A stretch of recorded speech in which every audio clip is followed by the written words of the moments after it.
안녕하십니까. 이번 영상은 토지 공개념에 대해서 말씀을 드리겠습니다.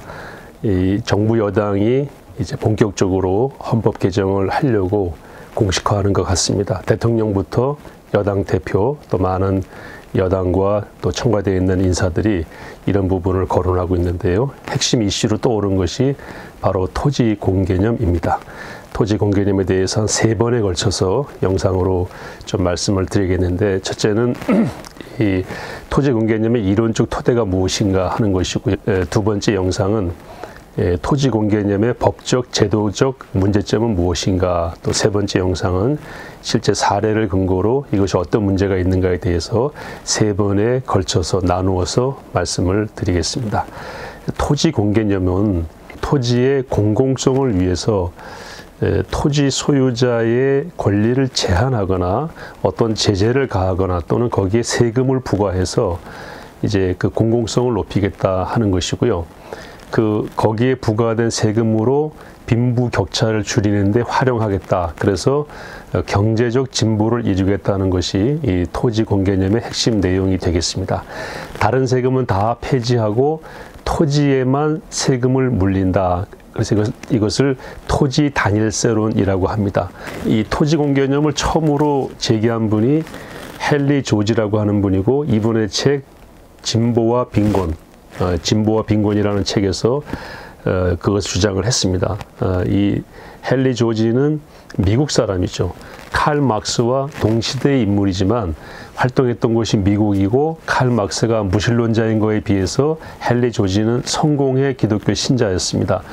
헨리 조지가 이 진보와 빈곤이라는 책에서 이 토지를 개인이 사유하는 것은 정의롭지 못하다라고 주장한 근거가 무엇이냐면, 토지는 자연의 부산물이다. 어떤 사람이나 그 사람들이 모여서 노동력을 통해서 얻어진 산물이 아니기 때문에 자연적으로 워낙 존재했던 것이기 때문에 개인이 사유화할 수 없다라는 게 첫 번째 이 토지 공개념을 제시한 이유입니다. 두 번째는 그러므로 이 토지를 소유했거나 이용하는 사람에게는 세금을 부과해야 된다. 토지를 가지고 있는 것만으로도 세금을 부과해서 이 세금으로 빈부의 격차를 해소하고 다른 모든 세금은 다 폐지한다. 이것이 두 번째 핵심 원리가 되겠습니다. 그리고 세금을 내는 것이 버거운 사람들은 이 토지를 경매하거나 매도하게 해서 궁극적으로는 국가가 이 모든 토지를 소유함으로 국가가 이 모든 토지를 소유하는 것으로 가는 그런 방향을 열어놓았다. 그렇게 말씀드릴 수가 있겠습니다. 여기에 대해서 이제 비판을 좀 하겠습니다. 먼저 첫 번째로 제시한 것이 이거죠. 이 토지 공개념의 대전제는 토지는 인간의 노동이 기여한 바가 없이 자연적으로 생긴 부산물이기 때문에 특정 개인이 소유해서는 안 된다라고 하는 거에 대해서 비판을 좀 하겠습니다. 우리나라의 경우에 알려진 바로는 토지 50% 이상은 농민이 소유한 걸로 알고 있습니다. 그럼 어떤 농민이든 그 토지를 소유하기 위해서는 개간을 하거나 간척을 하거나 또는 노력을 통해서 그 농지를 구매했거나 또는 조상들로부터 물려받았거나 이런 형태로 소유하게 되었을 것인데요. 어떤 형태든 인간의 노력이 부과되지 않은 것이 없습니다. 저절로 그 농민이나 저절로 그 토지 소유주의 토지가 된 경우는 하나도 없다. 그래서 모든 토지에는 그 사람의 노동력과 노력이 거기에 부과되어 있다. 있는 토지에 부가가치가 발생해서 그 사람이 그 가치의 토지를 소유하고 있는 것이다 라는 것이 첫 번째 비판입니다. 그러므로 토지는 누구도 개인 소유할 수 없다라는 것은 원리적으로 틀린 말이라는 것이죠. 자, 이것을 어떻게 설명할 수 있냐면요. 자연적으로 존재하는 것은 누구의 소유도 될 수가 없다라고 말을 한다면, 그럼 물은 어떻습니까? 물도 자연적으로 존재하고 있죠. 그래서 누구의 소유가 될 수 없다라고 말할 수 있지만, 그 물을 얻기 위해서 우물을 팠다면, 그리고 그 물을 얻기 위해서 돈을 가지고 마트에서 그 물을 사왔다면 그 물의 소유권은 나에게 있는 거죠. 있는 물에 어떤 노력을 통해서 거기에 가치를 발생하게 했다면은 그것은 그 사람의 소유가 되는 것입니다. 금도 마찬가지죠. 금도 사람이 만든 게 아니죠. 원래 자연의 부산물로 있던 것이지만 금광을 발견하고 그걸 채굴한 사람은 그 금의 소유주가 되는 것입니다. 유전도 마찬가지고 뭐 석탄도 마찬가지고 이런 원리로 본다면은 비단 자연적으로 있는 것 가운데 토지만 개인이 소유해서는 안 된다라고 하는 논리는 받아들이기가 어렵다는 것입니다. 그 다음 세 번째로 비판할 내용은 만약에 토지에만 세금을 부과한다.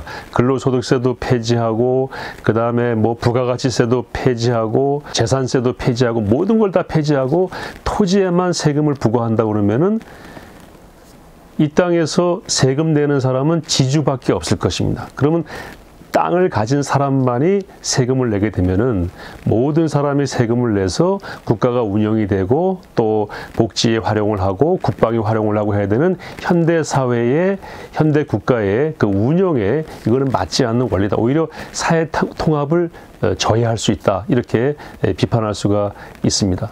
그 다음에 또 네 번째로 비판할 것은 만약에 토지를 가진 사람에게만 세금을 부과한다고 하면은 국민의 4대 의무가 있죠.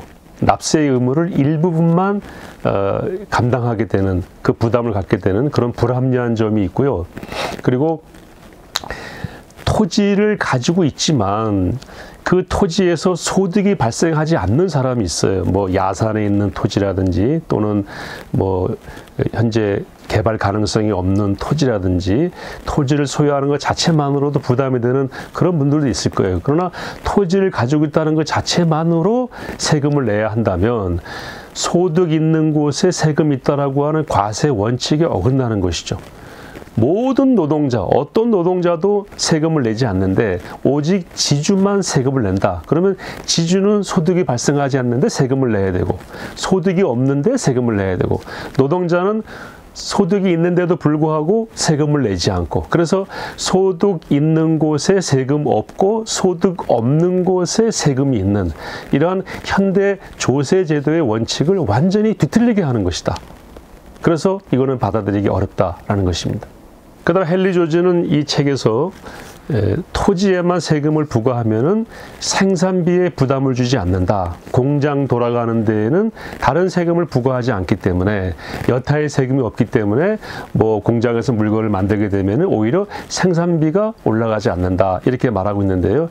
이건 좀 잘못된 것 같습니다. 왜냐면은 토지에 많은 세금을 부과하게 되면 그 토지 위에 올라앉아 있는 공장에서 나오는 생산물에 그것이 반드시 반영이 되게 돼 있죠. 그래서 단가는 오르게 되고 단가가 올라서 경쟁력이 떨어지게 되면은 또 임금은 떨어질 수밖에 없고 이런 악순환이 오작동 내지는 부작용이 발생할 수 있기 때문에 이걸 그대로 받아들이는 것은 참 어렵다라는 것입니다. 마지막으로 이 헨리 조지가 딱 그렇게 그런 의도로 말을 했는지는 모르겠지만 이 책에 보게 되면은 이제 토지 단일세론으로 가게 되면은 정부가 축소가 되고 정부가 하는 일이 많지 않기 때문에 마침내는 정부가 폐지될 것이다 이렇게 주장을 했고요.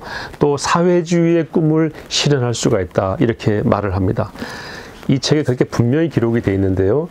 1870년, 80년 당시에 이 책이 나올 당시에 헨리 조지가 이야기했던 사회주의가 지금 소위 좌파들이 얘기하는 사회주의와 똑같다라고 말할 수는 없겠지만 어쨌든 이분도 사회주의를 꿈꿨다라고 하는 그런 얘기를 이 책에 기록을 하고 있습니다. 그래서 이분의 본질, 이분의 의도는 어떤지 모르겠지만 이 토지 공개념은 결국 토지를 국가 소유함으로써 사회주의로 가는 길을 본의 아니게 열어준 것이 될 수도 있다. 그런 면에서 경계하고 좀 우리가 세심히 지켜봐야 될 필요가 있다라고 생각을 합니다.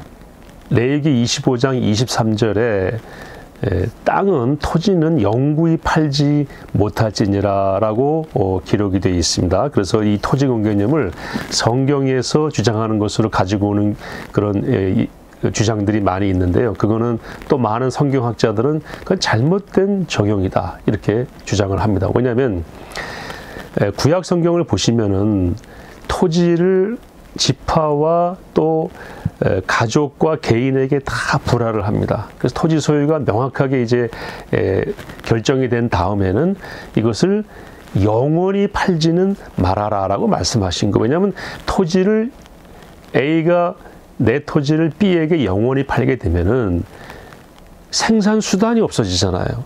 그래서 칼 막스에 의하면 고정된 생산 수단이 없어지는 거기 때문에 영원히 가난에 직면할 수밖에 없다. 그러니까 토지는 혹시 매매하더라도 영원히 팔지는 말라. 매매했다 하더라도 50년째가 되면 다시 원주인에게 돌아가는 것으로 해라 라고 해서 토지의 사유화나 토지의 거래는 성경에서 보장하고 있는 것입니다. 성경은 토지의 국유화를 말씀하고 있지 않습니다.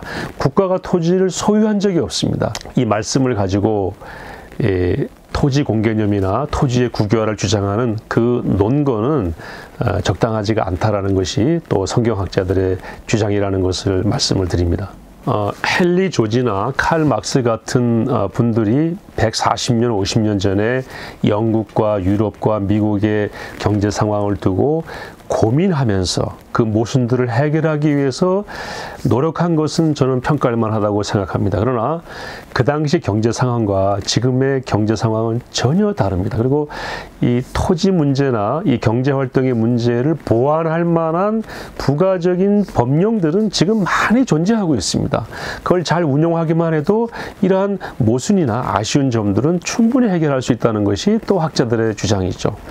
그래서 이 토지 공개념을 이걸 적용하게 되면 엄청난 폐해와 엄청난 갈등과 부작용이 발생할 것이 분명함에도 불구하고 이것을 헌법 개정을 통해서 반영하려고 하는 노력은 130년, 140년 전에 그 당시에는 의미 있는 고민이었지만 21세기 4차 산업혁명 시대의 관점에서 볼 때에는 그건 받아들이기 어려운, 다시 말해서 받아들일 수 없는 것을 자꾸 고집스럽게 가져오려고 하는 일종의 적폐다. 저는 이렇게 판단합니다. 이 적폐는 받아들여서는 안 된다고 생각합니다.